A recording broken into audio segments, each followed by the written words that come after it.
Ruse Radio. I mean, this makes me think of my experience with film direction, because it's like I would work with different directors and then I would also direct my own things. And I think in film, as an example, like having a vision is really important because you're working with all these collaborative people, like this big crew. And, you know, sometimes it's kind of like if you don't have a clear idea, the people on the crew, I mean, it all depends, but like by and large, like, I mean, they want the production to go well. Yeah. They want to support you, right?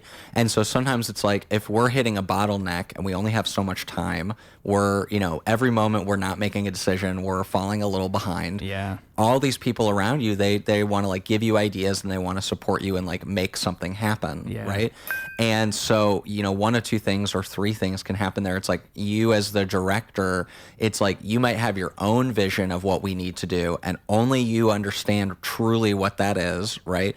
And so then you can like put your head in the sand and be like, no, we have to do it this way. Like if we don't get this tracking shot, it's just not going to work, right? Mm-hmm. And I've seen scenarios where, you know, somebody has tanked a set because it's like we blew all this time on this thing that just wasn't anything. Yeah. But I've also seen it where it's like I was sitting in the theater months later and I saw the shot and I was like, well, it's probably we did a good thing waiting to try to get that. That was worth calling grace, I guess. Or that was, you know, that was like we didn't need that other shot as much as we needed this. And so sometimes I've seen instances where it's like the director really knowing what they wanted paid off, you know? But I've also seen the sort of flip side where it's like the other people, you know, are just trying to like fill in the blanks to make it work. Mm-hmm. And then the director, maybe they don't have a strong sense of what they're trying to achieve, or they feel they buckle under the pressure and they just go with something that somebody suggests because they know that that will move it along and get it done. And we need to do something ultimately. And then you see it later and you're like, yeah, this really wasn't very cohesive. Yeah. Or you hear them and they're like, oh, this just didn't turn out the way that I wanted. And it's like, well, yeah, because your AD gave you this idea of how we could condense these shots so that we could get through it faster so we could make the day, which was great. But in the midst of that, we lost the sauce, essentially. It's really hard, actually. I'm pretty, like, I've never worked on a film, but from what I've heard, that's a lot of it, right, is compromise. Oh, man. Is like, what are we willing to compromise? And, oh, so-and-so didn't show up today, or we're missing this today. Oh, yeah. We're not making time. And the best directors are the ones who can handle compromise the best, it seems like. Yeah, and I think maintain a vision. And Exactly, this is where, like, you know, if I were to compare it to other things, I mean, I think in comedy, you know, one example might be like the types of rooms you do, types of materials you do in certain rooms, like what gigs you take. You know, in music, I would think, you know, especially with rap, it's maybe like what producers you're working with. And also like maybe for like a EP or an album length project, like what level of cohesion are we really looking, you know, for here? That's why like sometimes like I think about like, you know, the earliest Danny Brown, I guess once he was Danny Brown, was like, I think his name's like Paul Walker, was like this person. He did a lot of the Triple X beats, and he mostly worked with the same guy for a period of time. And I kind of like that because I think there is a cohesion. I like albums all produced by one person in rap. I mean, I also that's how I try to do it. Yeah, I also like something like a Nas, you know, like I think about like the Illmatic kind of has like a little bit of, there's like only a couple producers. It's like DJ Premier or like, I want to say like Easy Mo B or something like that. There's only like a handful of producers and it kind of like switches like every other track, you know? And so I kind of like that too, where it's kind of like we kept the circle close, you know? I'm like a big Wu-Tang fan too as well. So it's like the RZA, those RZA produced albums. I'm like, this guy gets it. You know what I mean? So I like that kind of stuff. But I do think that that's a challenge sometimes, and it comes down to like what the project is ultimately. But anyway, I give these other examples and other art forms, but what I'm really trying to express is that it's like, I think the most important part is when you are the director, whatever kind of director that might be, that might just be like, as the artist, you're essentially directing this album, right? It's your album. It's going to have your name on it, you know, especially when it's more independent. Maybe you don't have like a label meddling or whatever. You need to maintain the vision, and film really taught me that, because I think, again, it is so collaborative. I mean, a small short film might have a crew of 15 people. I mean, of course there are smaller ones, but I'm saying like when I was at UT Austin making short films, the bare bones, like earliest short films, if you're including the people who worked in post, you know, we're talking 10 to 15 people, which is still a big group of people. Yeah. And so they're all, you know, ideally in the way that they can, in their best interest, they're all adding their little spice to the gumbo and trying to make it work. But it's just like, yeah, I mean, the fight for, you know, let's say creative vision, and not hopefully creative dictatorship, but creative vision. I mean, it is a battle, dude. It really is. And I see that in a lot of different types of art forms, comedians recording DIY specials, you know, things of that nature. Like, I think it's really a fight to have the vision and really have it, and then also make sure that you're creating a good environment for people to work in, but that the vision isn't getting diluted, because time, money, ego, all these things will make you compromise, and then it's really not, it's not uncommon to end up at the end and either the vision was lost, or unfortunately it's also not uncommon to end up at the end and realize that it sounds bad, but that the vision wasn't really there to maybe this person didn't do the work that they needed to do at the beginning to understand exactly what they wanted, and then every piece of it after that was influenced by that. And that's why you have the concept of things like a vanity project, right? Because I mean, you know, of course I want us all to ascend and create our most beautiful creative work, but you know, the reality is, like, the more creative project that I witnessed being made, the more I realized, like, how important it is to do the work, you know, pre-production, production, post-production, to maintain the thing you're trying to create. Because, you know, you can go in with a half-baked idea, and you can even do things right. You can have good production value and things like that. But, you know, if you didn't really have it figured out from the beginning, that will usually reveal itself, I think. Yeah. And it's up to you to maintain it. Like you said, like, it's no one's going to do that for you. No, absolutely not. Nobody. I remember the first, like, I guess it was the second narrative short film I ever made. It was set in a laundromat. And I made it with a Austin comedian, because I was living in Austin at the time, Angelina Martin, who's thriving right now in Austin, is very funny. And I made it with Angelina, and it was set in a laundromat. This person that Angelina plays trying to do laundry.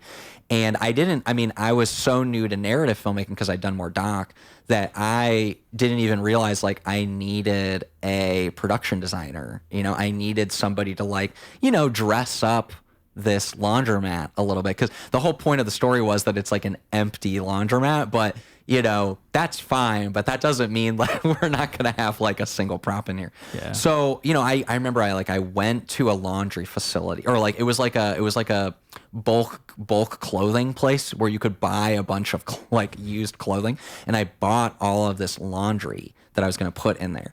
And I remember, like, I put it all in these hampers and stuff around there. And I'm doing this myself. Not that this is, like, that's so dramatic, but it's just, the point is that I didn't know that someone else who probably understands, like, what it should look like better than I do. Maybe like a set designer. Because I don't even see that well. Yeah. Right? So it's like, you know, why I'm like, so we're going to put the hamper here. It makes no sense. Yeah. But I don't know that I should know that. And so I remember doing it, and so I was shooting in this laundromat overnight for like 3 or 4 nights in a row, right? People are pulling all-nighters.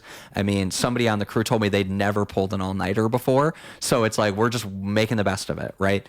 And so another role that is very important that I think is maybe a little bit less well-known about is, you know, you have somebody on set, a scriptie, you know, who's responsible for being like, where was that object?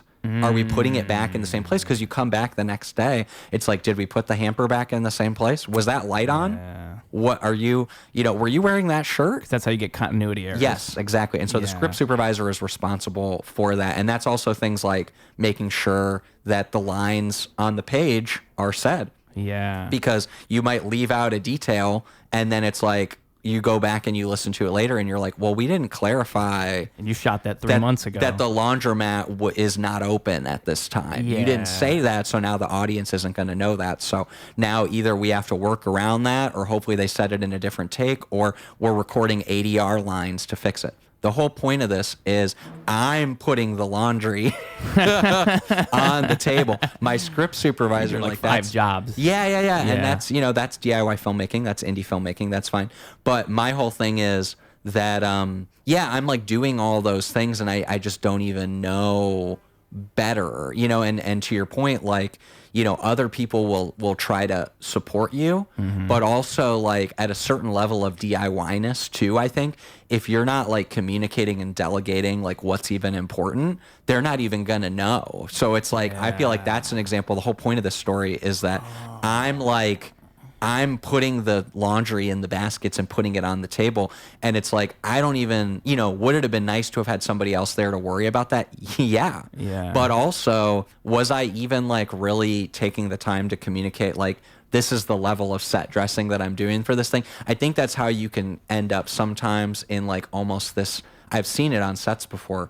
You almost see a director like going haywire over small details, and it's because they probably feel like they're the only one like noticing or catching, or the only one who cares about those things. But the flip side of that is like, usually it is also reflective of like, it can be a little bit of getting lost in the sauce on details, but it's also probably like the team just wasn't communicating, right? Because if the team was communicating, most likely either somebody else would have taken care of that, or you wouldn't be, again, like I was in that moment, you're just putting the laundry in the basket on set by yourself.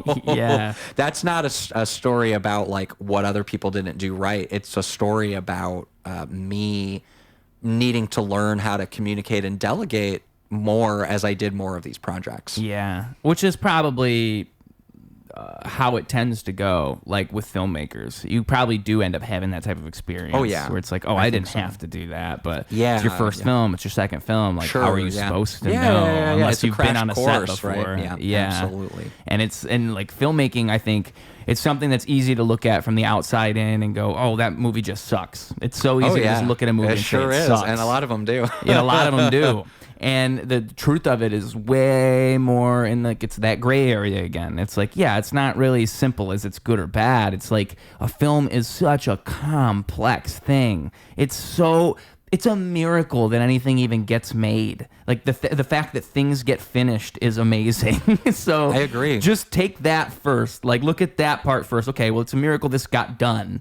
And now we can talk about what's good and bad about it, because a lot of it's probably just little things along the way that snowball into other things. And like, a bad actor, often the actors get blamed, or often the director gets blamed, but really it's not just that person. It's a chain of things that led to that thing you don't like. It's not just one guy you can pin it on. Yeah. I mean, production delays definitely come to mind. I mean, I remember like I lost in a longer short film that I made, like I lost a whole day due to like just potential rain delays and things like that. Yeah. I was shooting it on in kind of like a ranch style area, where to get to the area I needed to shoot in, you had to drive over mud. Or like dirt, let's say. Yeah. But then with the rain, people were worried about the mud. And I had a friend who had shot a short like a month earlier, and there had been rain, which had turned dirt into mud, and cars had gotten stuck.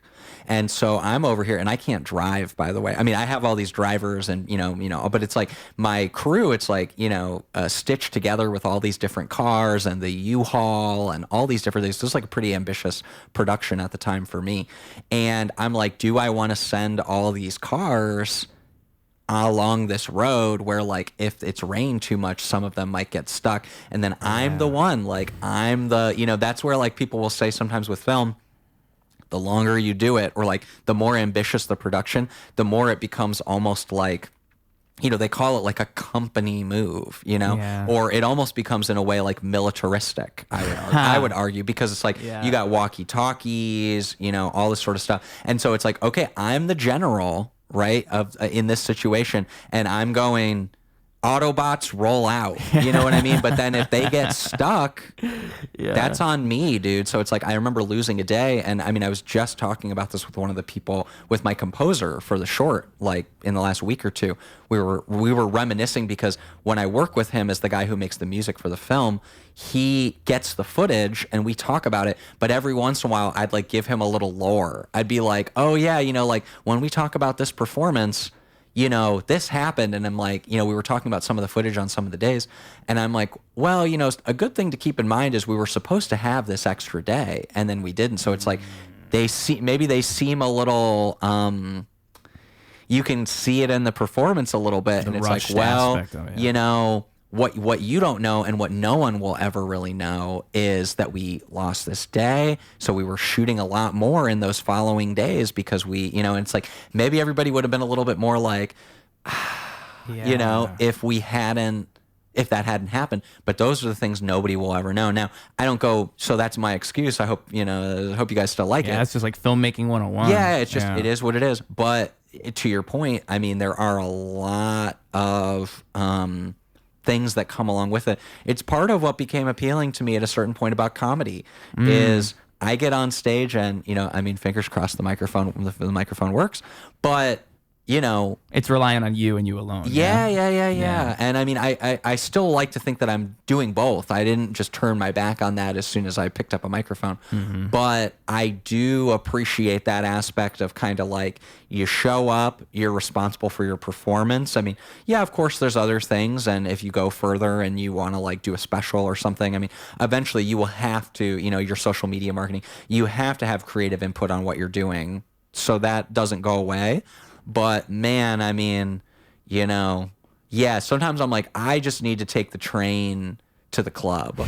I don't need to be responsible for 10 cars driving on a dirt road that might have rain on it, and we're shooting underneath a cabin. And oh, by the way, someone just told me there's a snake in the leaf pile under the cabin. So, by the way, nobody go over there. You know, just things like that. It. You know, that all of a sudden that makes a heckler seem kind of appealing. Been too long, I don't think I could face it. In the corner with my mask